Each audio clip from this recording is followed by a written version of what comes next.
Critias, a dialogue by Plato.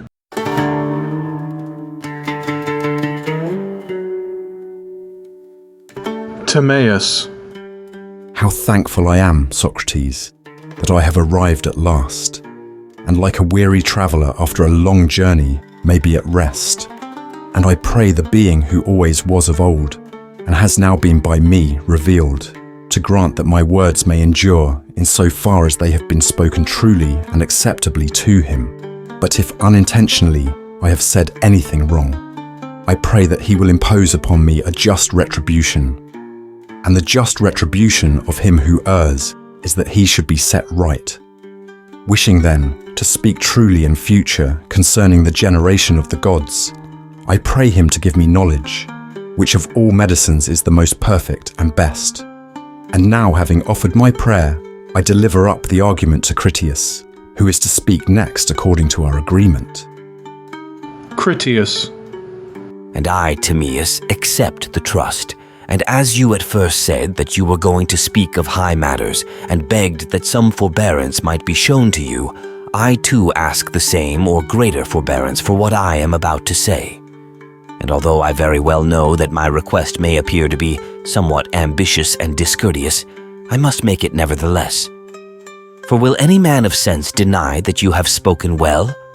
I can only attempt to show that I ought to have more indulgence than you, because my theme is more difficult. And I shall argue that to seem to speak well of the gods to men is far easier than to speak well of men to men. For the inexperience and utter ignorance of his hearers about any subject is a great assistance to him who has to speak of it, and we know how ignorant we are concerning the gods. But I should like to make my meaning clearer, if you will follow me. All that is said by any of us can only be imitation and representation. For if we consider the likenesses which painters make of bodies divine and heavenly, and the different degrees of gratification with which the eye of the spectator receives them, we shall see that we are satisfied with the artist who is able in any degree to imitate the earth and its mountains and the rivers and the woods and the universe and the things that are and move therein, and further, that knowing nothing precise about such matters, we do not examine or analyze the painting. All that is required is a sort of indistinct and deceptive mode of shadowing them forth. But when a person endeavors to paint the human form, we are quick at finding out defects, and our familiar knowledge makes us severe judges of anyone who does not render every point of similarity. And we may observe the same thing to happen in discourse. We are satisfied with a picture of divine and heavenly things which has very little likeness to them. But we are more precise in our criticism of mortal and human things. Wherefore, if at the moment of speaking I cannot suitably express my meaning, you must excuse me, considering that to form approved likenesses of human things is the reverse of easy. This is what I want to suggest to you, and at the same time to beg, Socrates, that I may have not less, but more indulgence conceded to me in what I am about to say. Which favor, if I am right in asking, I hope that you will be ready to grant. Socrates. Certainly, Critias, we will grant your request, and we will grant the same by anticipation to Hermocrates, as well as to you and Timaeus, for I have no doubt that when his turn comes a little while hence, he will make the same request which you have made. In order, then, that he may provide himself with a fresh beginning, and not be compelled to say the same things over again, let him understand that the indulgence is already extended by anticipation to him. And now, friend Critias, I will announce to you the judgment of the theatre. They are of opinion that the last performer was wonderfully successful, and that you will need a great deal of indulgence before you will be able to take his place. Hermocrates. The warning, Socrates, which you have addressed to him, I must also take to myself. But remember, Critias, that faint heart never yet raised a trophy, and therefore you must go and attack the argument like a man. First, invoke Apollo and the Muses, and then let us hear you sound the praises and show forth the virtues of your ancient citizens. Critias. Friend Hermocrates, You who are stationed last and have another in front of you have not lost heart as yet. The gravity of the situation will soon be revealed to you. Meanwhile, I accept your exhortations and encouragements. But besides the gods and goddesses whom you have mentioned, I would specially invoke Mnemosyne, for all the important part of my discourse is dependent on her favor, and if I can recollect and recite enough of what was said by the priests and brought hither by Solon, I doubt not that I shall satisfy the requirements of this theater. And now, making no more excuses, I will proceed. Let me begin by observing first of all that 9,000 was the sum of years which had elapsed since the war which was said to have taken place between those who dwelt outside the pillars of Heracles and all who dwelt within them. This war I am going to describe. Of the combatants on the one side, the city of Athens was reported to have been the leader and to have fought out the war. The combatants on the other side were commanded by the kings of Atlantis, which, as I was saying, was an island greater in extent than Libya and Asia, and when afterwards sunk by an earthquake, became an impassable barrier of mud to voyagers sailing from hence to any part of the ocean. The progress of the history will unfold the various nations of barbarians and families of Hellenes, which then existed as they successively appear on the scene. But I must describe first of all the Athenians of that day and their enemies who fought with them, and then the respective powers and governments of the two kingdoms. Let us give the precedence to Athens.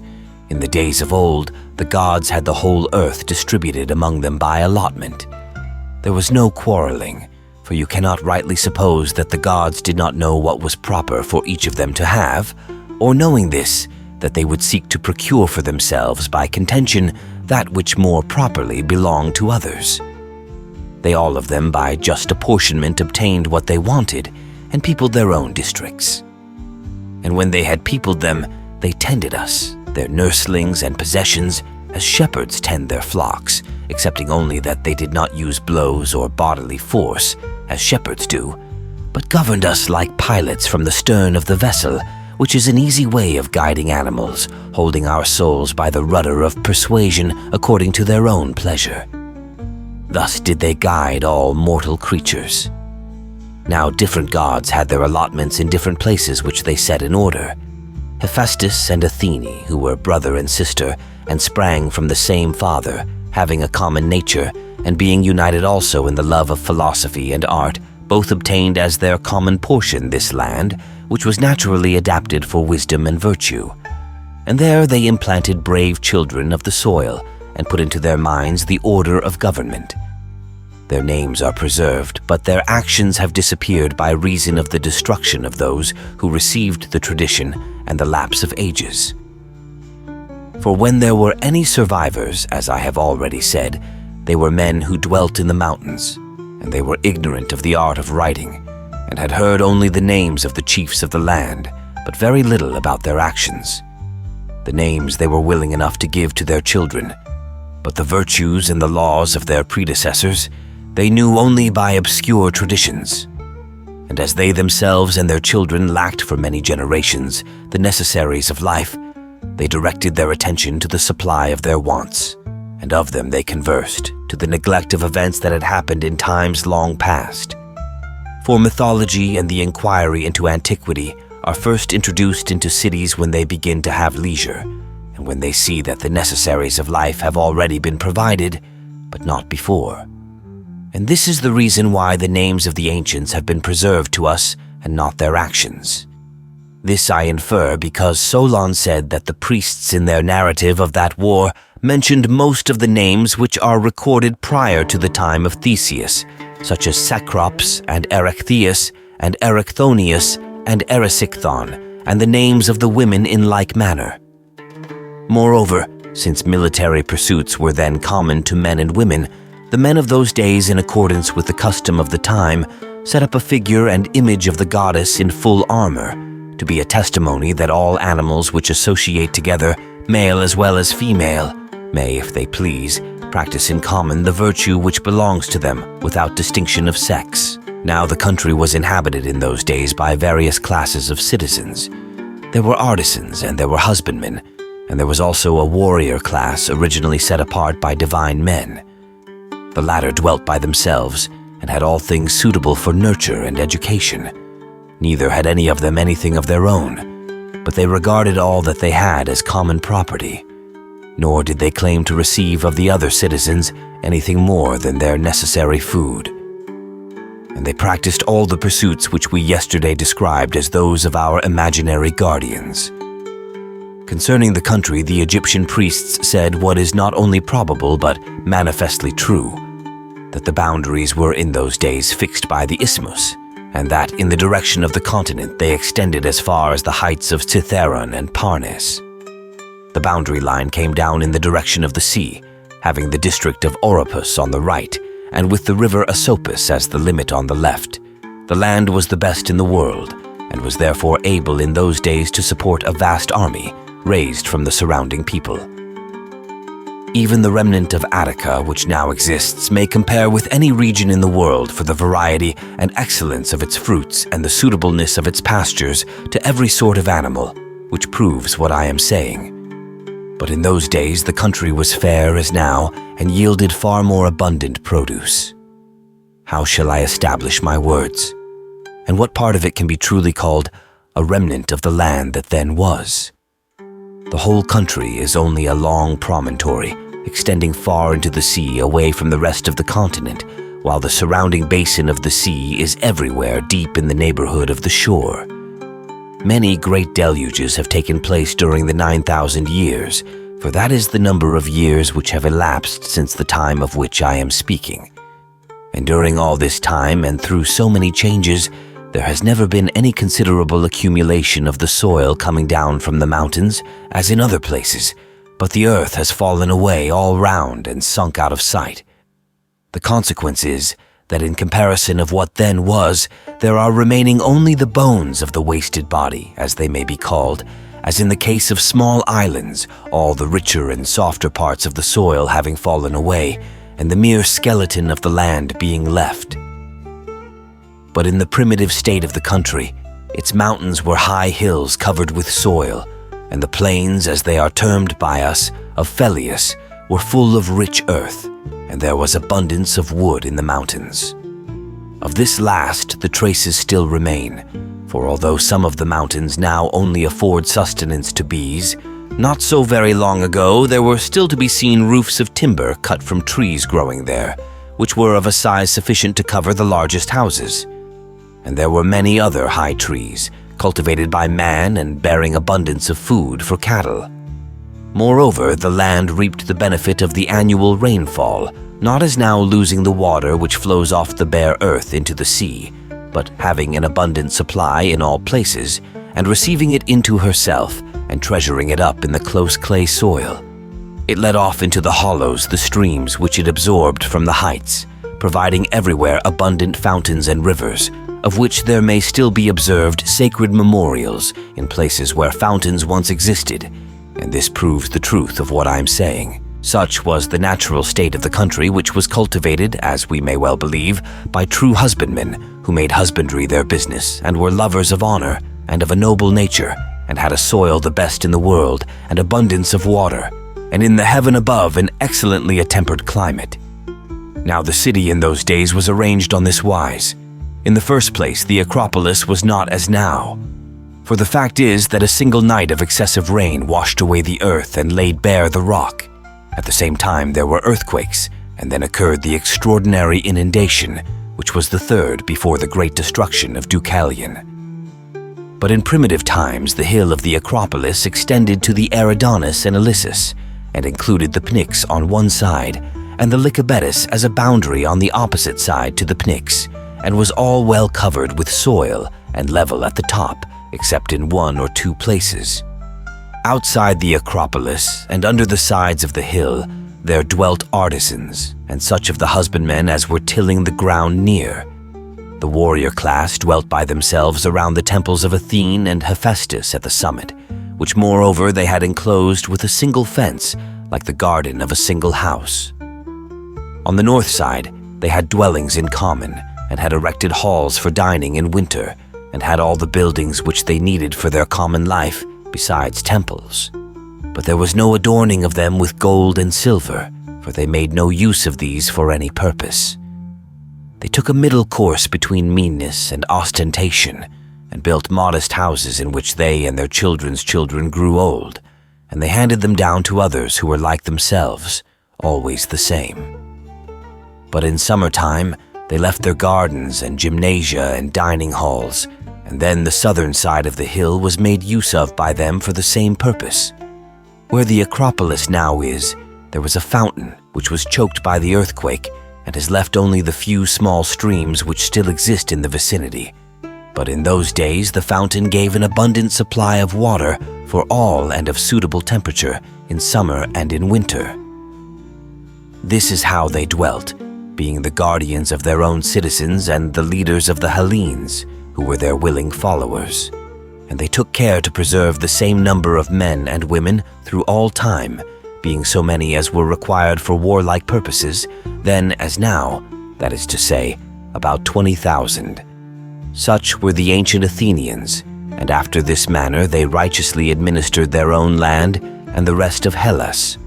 They were renowned all over Europe and Asia for the beauty of their persons and for the many virtues of their souls, and of all men who lived in those days, they were the most illustrious.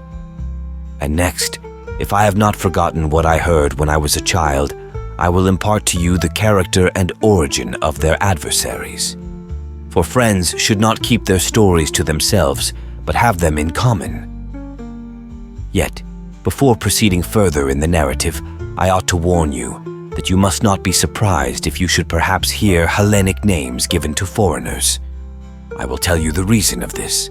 Solon, who was intending to use the tale for his poem, inquired into the meaning of the names and found that the early Egyptians, in writing them down, had translated them into their own language, and he recovered the meaning of the several names, and when copying them out again, translated them into our language. My great-grandfather, Dramatized, had the original writing, which is still in my possession and was carefully studied by me when I was a child. Therefore, if you hear names such as are used in this country, you must not be surprised, for I have told how they came to be introduced. The tale, which was of great length, began as follows. I have before remarked in speaking of the allotments of the gods that they distributed the whole earth into portions differing in extent and made for themselves temples and instituted sacrifices. And Poseidon, receiving for his lot the island of Atlantis, begat children by a mortal woman and settled them in a part of the island, which I will describe. Looking towards the sea, but in the center of the whole island, there was a plain which is said to have been the fairest of all plains and very fertile. Near the plain again, and also in the center of the island at a distance of about 50 stadia, there was a mountain not very high on any side. In this mountain there dwelt one of the earth-born primeval men of that country, whose name was Evenor, and he had a wife named Leucippe, and they had an only daughter who was called Clito. The maiden had already reached womanhood when her father and mother died. Poseidon fell in love with her and had intercourse with her, and breaking the ground enclosed the hill in which she dwelt all round, making alternate zones of sea and land, larger and smaller, encircling one another. There were 2 of land and 3 of water, which he turned as with a lathe, each having its circumference equidistant every way from the center, so that no man could get to the island, for ships and voyages were not as yet. He himself, being a god, found no difficulty in making special arrangements for the center island, bringing up 2 springs of water from beneath the earth, one of warm water and the other of cold, and making every variety of food to spring up abundantly from the soil. He also begat and brought up 5 pairs of twin male children, and dividing the island of Atlantis into 10 portions, he gave to the firstborn of the eldest pair his mother's dwelling and the surrounding allotment, which was the largest and best, and made him king over the rest. The others he made princes, and gave them rule over many men and a large territory. And he named them all. The eldest, who was the first king, he named Atlas, and after him the whole island and the ocean were called Atlantic. To his twin brother, who was born after him, and obtained as his lot the extremity of the island towards the pillars of Heracles, Facing the country which is now called the region of Gades in that part of the world, he gave the name which in the Hellenic language is Eumelus, in the language of the country which is named after him, Gadeirus. Of the second pair of twins he called one Amphirs, and the other Evimon. To the elder of the third pair of twins he gave the name Meneceus, and Autochthon to the one who followed him. Of the fourth pair of twins he called the elder Elesippus, and the younger Mestor. And of the fifth pair he gave to the elder the name of Azais, and to the younger that of Diaprepes. All these and their descendants for many generations were the inhabitants and rulers of divers islands in the open sea, and also, as has been already said, they held sway in our direction over the country within the pillars as far as Egypt and Tyrrhenia. Now Atlas had a numerous and honorable family, and they retained the kingdom, the eldest son handing it on to his eldest for many generations. And they had such an amount of wealth as was never before possessed by kings and potentates, and is not likely ever to be again. And they were furnished with everything which they needed, both in the city and country. For because of the greatness of their empire, many things were brought to them from foreign countries, and the island itself provided most of what was required by them for the uses of life. In the first place, they dug out of the earth whatever was to be found there, solid as well as fusel, and that which is now only a name, and was then something more than a name, or a calcum, was dug out of the earth in many parts of the island, being more precious in those days than anything except gold. There was an abundance of wood for carpenter's work, and sufficient maintenance for tame and wild animals. Moreover, there were a great number of elephants in the island, for as there was provision for all other sorts of animals, both for those which live in lakes and marshes and rivers, and also for those which live in mountains and on plains, so there was for the animal which is the largest and most voracious of all. Also whatever fragrant things there now are in the earth, whether roots or herbage or woods, or essences which distill from fruit and flower, grew and thrived in that land. Also the fruit which admits of cultivation, both the dry sort, which is given us for nourishment, and any other which we use for food. We call them all by the common name of pulse, and the fruits having a hard rind, affording drinks and meats and ointments, and good store of chestnuts and the like, which furnish pleasure and amusement, and are fruits which spoil with keeping, and the pleasant kinds of dessert, with which we console ourselves after dinner when we are tired of eating. All these that sacred island which then beheld the light of the sun brought forth fair and wondrous and in infinite abundance. With such blessings, the earth freely furnished them. Meanwhile, they went on constructing their temples and palaces and harbors and docks, and they arranged the whole country in the following manner. First of all, they bridged over the zones of sea which surrounded the ancient metropolis, making a road to and from the royal palace. And at the very beginning, they built the palace in the habitation of the god and of their ancestors, which they continued to ornament in successive generations, every king surpassing the one who went before him to the utmost of his power, until they made the building a marvel to behold for size and for beauty.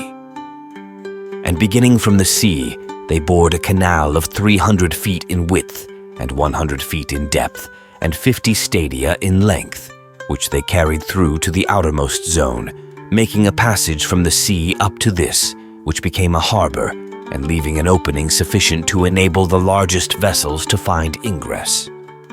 Moreover, they divided at the bridges the zones of land which parted the zones of sea, leaving room for a single trireme to pass out of one zone into another, and they covered over the channels so as to leave a way underneath for the ships, for the banks were raised considerably above the water. Now the largest of the zones into which a passage was cut from the sea was 3 stadia in breadth, and the zone of land which came next of equal breadth. But the next 2 zones, the one of water, the other of land, were 2 stadia, and the one which surrounded the central island was a stadium only in width. The island in which the palace was situated had a diameter of 5 stadia. All this including the zones and the bridge, which was the 6th part of a stadium in width, they surrounded by a stone wall on every side, placing towers and gates on the bridges where the sea passed in. The stone which was used in the work they quarried from underneath the center island, and from underneath the zones, on the outer as well as the inner side. One kind was white, another black, and a third red, and as they quarried, they at the same time hollowed out double docks, having roofs formed out of the native rock. Some of their buildings were simple, but in others they put together different stones, varying the color to please the eye and to be a natural source of delight. The entire circuit of the wall, which went round the outermost zone, they covered with a coating of brass, and the circuit of the next wall they coated with tin, and the third, which encompassed the citadel, flashed with the red light of orichalcum. The palaces in the interior of the citadel were constructed on this wise. In the center was a holy temple dedicated to Plato and Poseidon, which remained inaccessible and was surrounded by an enclosure of gold. This was the spot where the family of the 10 princes first saw the light, and thither the people annually brought the fruits of the earth in their season from all the 10 portions to be an offering to each of the 10. Here was Poseidon's own temple, which was a stadium in length and half a stadium in width and of a proportionate height, having a strange barbaric appearance. All the outside of the temple, with the exception of the pinnacles, they covered with silver and the pinnacles with gold. In the interior of the temple, the roof was of ivory, curiously wrought everywhere with gold and silver and orichalcum, and all the other parts, the walls and pillars and floor, they coated with orichalcum. In the temple they placed statues of gold. There was the god himself standing in a chariot, the charioteer of 6-winged horses, and of such a size that he touched the roof of the building with his head. Around him there were 100 Nereids riding on dolphins, for such was thought to be the number of them by the men of those days. There were also in the interior of the temple other images which had been dedicated by private persons, and around the temple on the outside were placed statues of gold of all the descendants of the 10 kings and of their wives, and there were many other great offerings of kings and of private persons, coming both from the city itself and from the foreign cities over which they held sway. There was an altar, too, which in size and workmanship corresponded to this magnificence, and the palaces, in like manner, answered to the greatness of the kingdom and the glory of the temple. In the next place they had fountains, one of cold and another of hot water, in gracious plenty flowing, and they were wonderfully adapted for use by reason of the pleasantness and excellence of their waters. They constructed buildings about them and planted suitable trees. Also they made cisterns, some open to the heaven, others roofed over to be used in winter as warm baths. There were the king's baths and the baths of private persons which were kept apart. And there were separate baths for women and for horses and cattle, and to each of them they gave as much adornment as was suitable. Of the water which ran off they carried some to the grove of Poseidon, where were growing all manner of trees of wonderful height and beauty, owing to the excellence of the soil, while the remainder was conveyed by aqueducts along the bridges to the outer circles. And there were many temples built and dedicated to many gods. Also gardens and places of exercise, some for men and others for horses in both of the 2 islands formed by the zones. And in the center of the larger of the 2, there was set apart a race course of a stadium in width and in length allowed to extend all round the island for horses to race in. Also there were guard houses at intervals for the guards, the more trusted of whom were appointed to keep watch in the lesser zone, which was nearer the Acropolis, while the most trusted of all had houses given them within the citadel, near the persons of the kings. The docks were full of triremes and naval stores, and all things were quite ready for use. Enough of the plan of the royal palace. Leaving the palace and passing out across the 3 harbors, you came to a wall which began at the sea and went all round. This was everywhere distant 50 stadia from the largest zone or harbor, and enclosed the whole, the ends meeting at the mouth of the channel which led to the sea. The entire area was densely crowded with habitations, and the canal and the largest of the harbors were full of vessels and merchants coming from all parts, who from their numbers kept up a multitudinous sound of human voices and din and clatter of all sorts night and day. I have described the city and the environs of the ancient palace nearly in the words of Solon, and now I must endeavor to represent to you the nature and arrangement of the rest of the land. The whole country was said by him to be very lofty and precipitous on the side of the sea, but the country immediately about and surrounding the city was a level plain, itself surrounded by mountains which descended towards the sea. It was smooth and even, and of an oblong shape, extending in one direction 3,000 stadia, but across the center inland, it was 2,000 stadia. This part of the island looked towards the south and was sheltered from the north. The surrounding mountains were celebrated for their number and size and beauty, far beyond any which still exist, having in them also many wealthy villages of country folk, and rivers and lakes, and meadows supplying food enough for every animal, wild or tame, and much wood of various sorts, abundant for each and every kind of work. I will now describe the plain as it was fashioned by nature and by the labors of many generations of kings through long ages. It was for the most part rectangular and oblong, and where falling out of the straight line followed the circular ditch. The depth and width and length of this ditch were incredible, and gave the impression that a work of such extent, in addition to so many others, could never have been artificial. Nevertheless, I must say what I was told. It was excavated to the depth of 100 feet, and its breadth was a stadium everywhere. It was carried round the whole of the plain, and was 10,000 stadia in length. It received the streams which came down from the mountains, and winding round the plain and meeting at the city, was there led off into the sea. Further inland, likewise, straight canals of 100 feet in width were cut from it through the plain, and again led off into the ditch leading to the sea. These canals were at intervals of 100 stadia, and by them they brought down the wood from the mountains to the city, and conveyed the fruits of the earth in ships, cutting transverse passages from one canal into another and to the city. Twice in the year they gathered the fruits of the earth, in winter having the benefit of the rains of heaven, and in summer the water which the land supplied by introducing streams from the canals. As to the population, each of the lots in the plain had to find a leader for the men who were fit for military service, and the size of a lot was a square of 10 stadia each way, and the total number of all the lots was 60,000. And of the inhabitants of the mountains and of the rest of the country, there was also a vast multitude, which was distributed among the lots and had leaders assigned to them according to their districts and villages.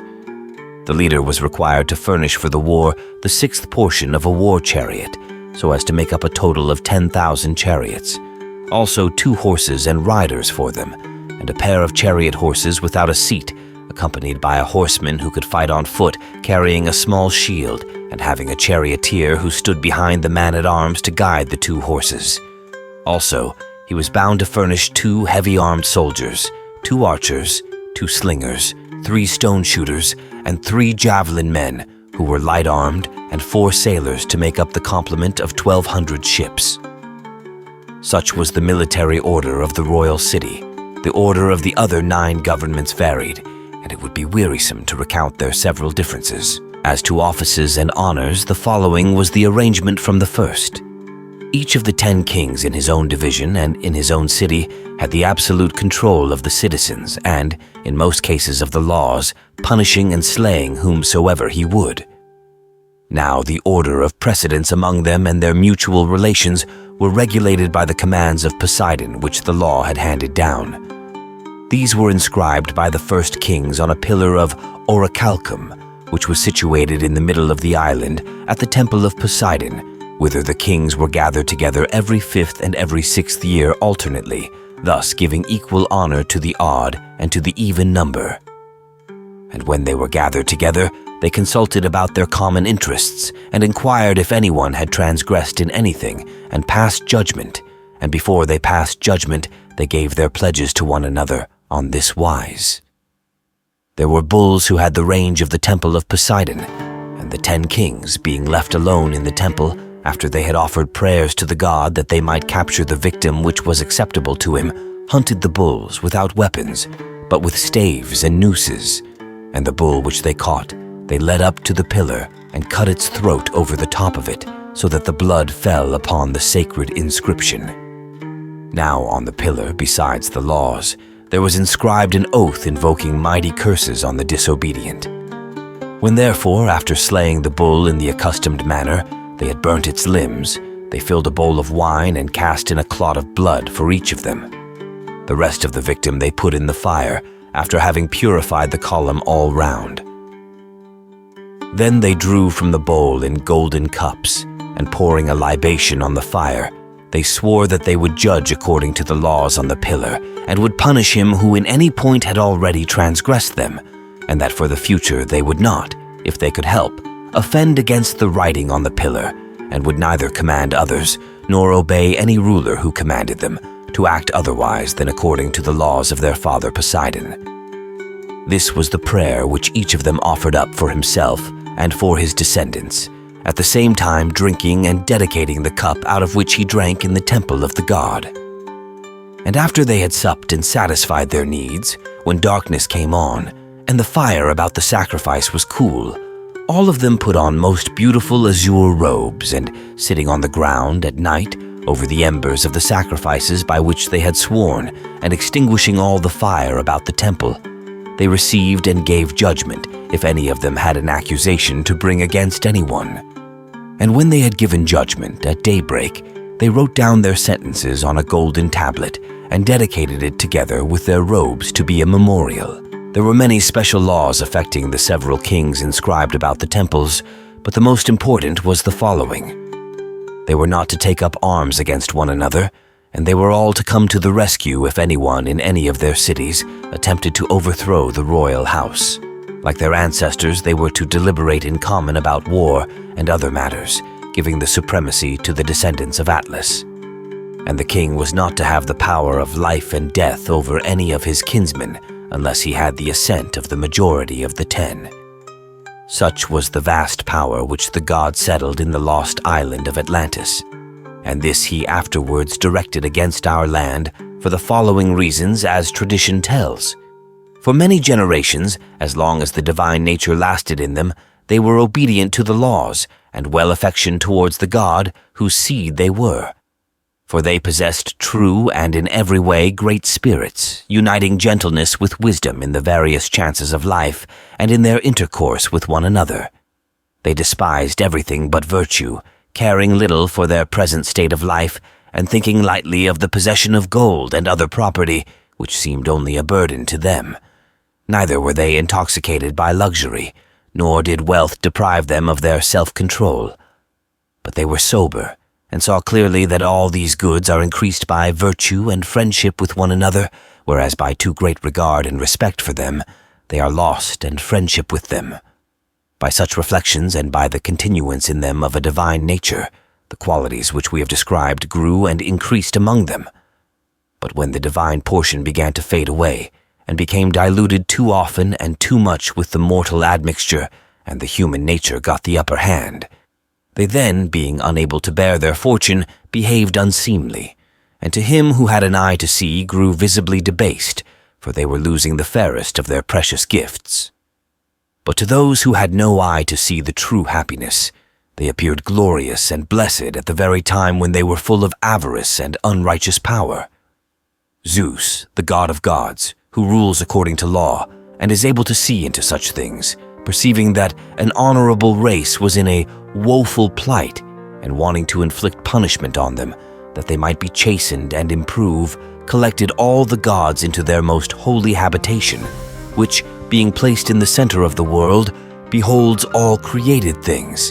And when he had called them together, he spake as follows. Sadly, the dialogue abruptly ends here. It's uncertain why Plato left this work unfinished, and the alluded to dialogue of Hermocrates is also unknown.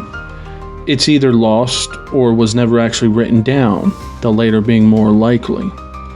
There is, however, more that Plato wrote on Atlantis found towards the end of his dialogue Timaeus. If you're interested, you can click here to listen to it now. Please subscribe and share this video, and I'll see you later.